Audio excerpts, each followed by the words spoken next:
Here goes video number 3. We are starting a new section. This is 5-5, hyperbolas. Okay, hyperbolas are the last conic section. So remember, our conics include circles, ellipse, parabolas, and now hyperbolas. So what does a hyperbola look like? It's sort of like a double-sided parabola.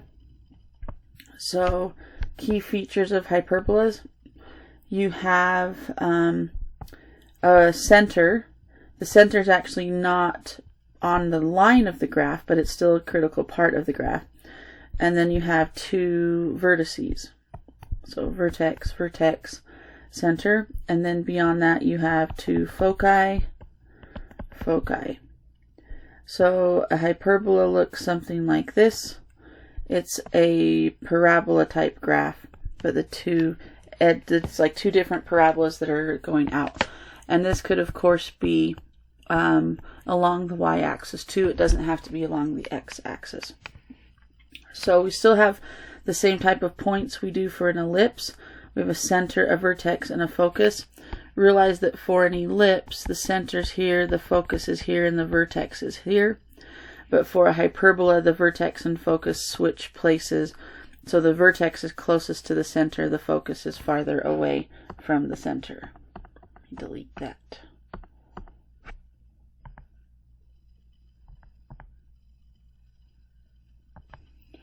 Some vocabulary words you need to know. This is called the conjugate axis. We don't have a major and minor axis anymore. We have a conjugate axis and a transverse axis.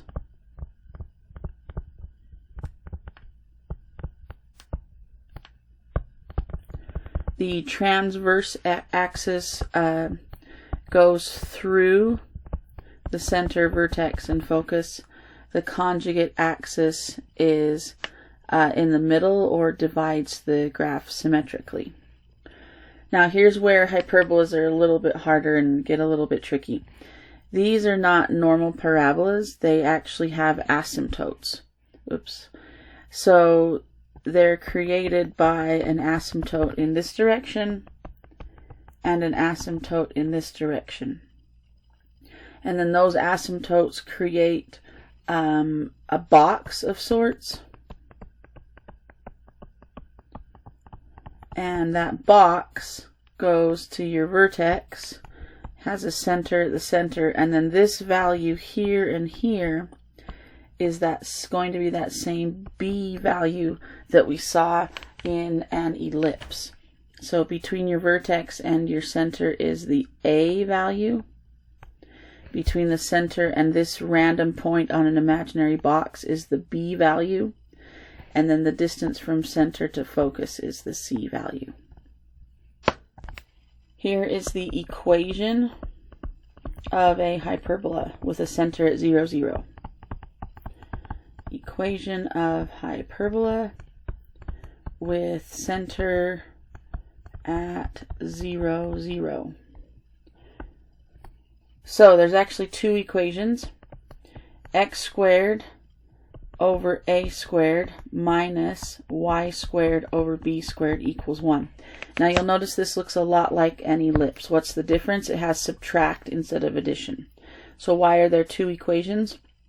Well, if you're adding something, it doesn't matter the order. So I could interchange these two fractions, excuse me, if I had an ellipse. But for a hyperbola, since one is positive and one is negative, then the order matters.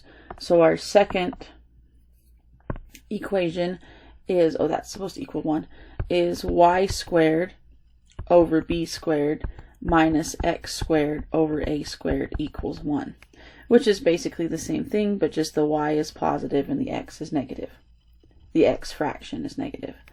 So if your x squared is the leading fraction so that it's positive, that tells you that you have a horizontally oriented hyperbola. If your y squared is the positive fraction, that tells you you have a vertically oriented hyperbola. Now let's go over what all these values mean. So A is the distance from the center to the vertex.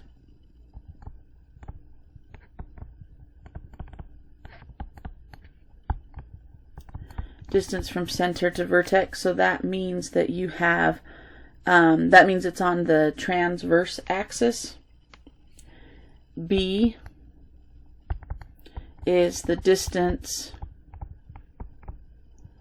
from the center to the length of the conjugate axis. And remember, this kind of goes to some imaginary box. We'll talk about that more in a minute. To length on the conjugate axis.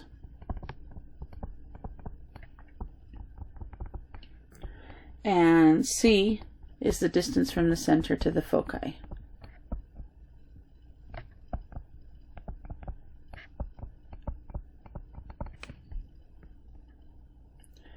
And I would put all of that in a box.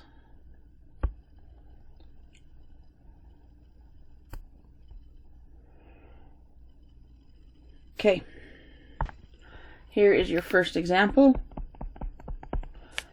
Y squared over 49 is equal to, subtract, x squared over 32 is equal to 1. So I want you to analyze this. Where is the center? Where are the vertices? Where are the foci? And then I want you to graph it. Now, it may be easier, again, to look at the picture and graph this as we go along and as we figure things out. We don't necessarily have to say that to the end because it's going to help us have a visual to find these other things a little bit better. Since there are no additional numbers included with our x and our y, our center is at 0, 0. Then, to find the vertices and the foci, we need to look at these numbers in the denominator. Since our y squared is the positive fraction, the leading fraction, then this number, what does that mean? It means we're going to have a vertically oriented ellipse or hyperbola, and it means that our center is at 0, 0. It also means that our y goes with the b value.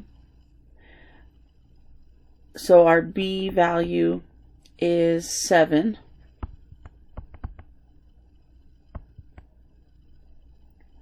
And our, let's back up for a minute on this problem. I think I need to clarify what I wrote down in this box up here. So the a value, you'll notice, is underneath the x. And so that's not necessarily the distance from the center to the vertex. So I think I misspoke there. It's the distance from the center along your x-axis. So that could be this point, which is the vertex, or it could be the imaginary box point. If your hyperbola is this direction, then your a value would be this random point here. Okay, so let me clarify that. So the distance from the center along the x-axis, and the b is the distance from the center along the y-axis. So those a and b values will always mean x and y. That's why the a will stay with the x squared and the b will stay with the y squared. So distance from center along the y-axis, or whatever your transverse or conjugate axes are that are parallel to your x and y. So let's go back to this one. If your center is at 0, 0, but y is the positive leading out, that means that you have a point here at 7 and a point here at -7, because b is 7. But that distance 7 is your distance along the y-axis. Okay, so that's why I wanted to clarify what I had written a minute ago.